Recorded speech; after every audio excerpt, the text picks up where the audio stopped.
ओम नमो भगवते वासुदेवाय।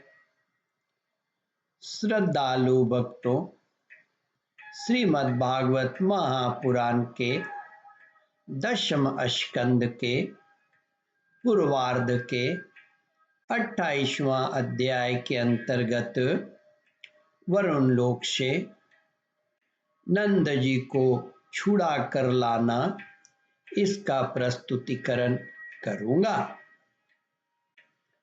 श्रद्धालु भक्तों, आज 900 दिन तक इस पुराण से जुड़े रहने के लिए आप सभी का आभार प्रकट करता हूं। इसके पूर्व जहां तक आप कथा श्रवण कर चुके हैं, उसके आगे का प्रस्तुतिकरण करता हूं। श्री सुखदेव जी कहते हैं, परीक्षित, भगवान श्री कृष्ण ब्रह्मा आदि ईश्वर के भी ईश्वर हैं। लोकपाल वरुण ने इस प्रकार उनकी स्तुति करके उन्हें प्रसन्न किया। इसके बाद भगवान अपने पिता नंद जी को लेकर ब्रज में चले आए और ब्रजवासी भाई बंधुओं को आनंदित किया। नंद बाबा ने वरुण लोक में लोकपालों के इंद्रियातीत ऐश्वर्य और सुख संपत्ति को देखा था। यह भी देखा कि वहां के निवासी उनके पुत्र श्री कृष्ण के चरणों में झुक झुक कर प्रणाम कर रहे हैं। उन्हें बड़ा विस्मय हुआ। उन्होंने ब्रज में आकर अपने जाति भाइयों को सब बातें कह सुनाई। श्री सुखदेव जी कहते हैं, परीक्षित, भगवान के प्रेमी गोप यह सुनकर ऐसा समझने लगे कि अरे, ये तो स्वयं भगवान है।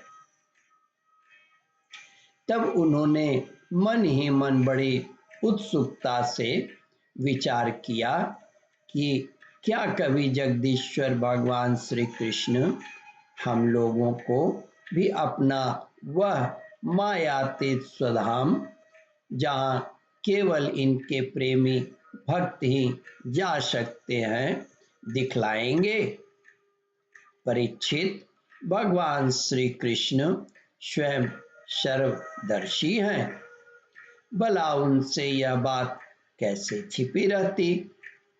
वे अपने आत्मीय गोपों की यह अभिलाषा जान गए और उनका संकल्प सिद्ध करने के लिए कृपा से भरकर इस प्रकार सोचने लगे। इस संसार में जीव अज्ञानवश शरीर में आत्मबुद्धि करके भांति भांति की कामना और उनकी पूर्ति के लिए नाना प्रकार के कर्म करता है। फिर उनके फलस्वरूप देवता, मनुष्य, पशु, पक्षी आदि ऊंची नीची योनियों में भटकता फिरता है। अपनी असली गति को, आत्म स्वरूप को नहीं पहचान पाता। परम दयालु भगवान श्री कृष्ण ने इस प्रकार सोचकर उन गोपों को मायांधकार से अतीत अपना परम धाम दिखलाया। भगवान ने पहले उनको उस ब्रह्म का साक्षात्कार करवाया जिसका स्वरूप सत्य, ज्ञान, अनंत, सनातन और ज्योति स्वरूप है तथा समाधि निष्ठ गुणातीत पुरुष ही जिसे देख पाते हैं।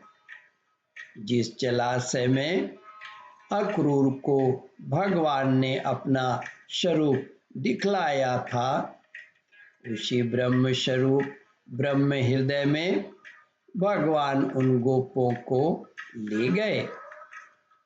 वहां उन लोगों ने उसमें डुबकी लगाई। वे ब्रह्म हृदय में प्रवेश कर गए। तब भगवान ने उसमें से उनको निकालकर अपने परम धाम का दर्शन कराया। उस दिव्य भगवत स्वरूप लोक को देखकर नंद आदि गोप परमानंद में मग्न हो गए। वहां उन्होंने देखा कि सारे वेद मूर्तिमान होकर भगवान श्री कृष्ण की स्तुति कर रहे हैं। यह देखकर वे सब के सब परम विस्मित हो गए। ओम परमात्मने नमः। श्रद्धालु भक्तों, इस कथा को ध्यान पूर्वक श्रवण मनन और इसका चिंतन करें। इस कथामृत का रसास्वादन अपने बंधु बांधवों को भी करावे। इस वीडियो को शेयर और सब्सक्राइब करें। ओम परमात्मने नमः। श्रद्धालु भक्तों, यहाँ पर 28वां अध्याय समाप्त होता है। इसके आगे 29वां अध्याय प्रारंभ करूंगा। ओम नमो भगवते वासुदेवाय।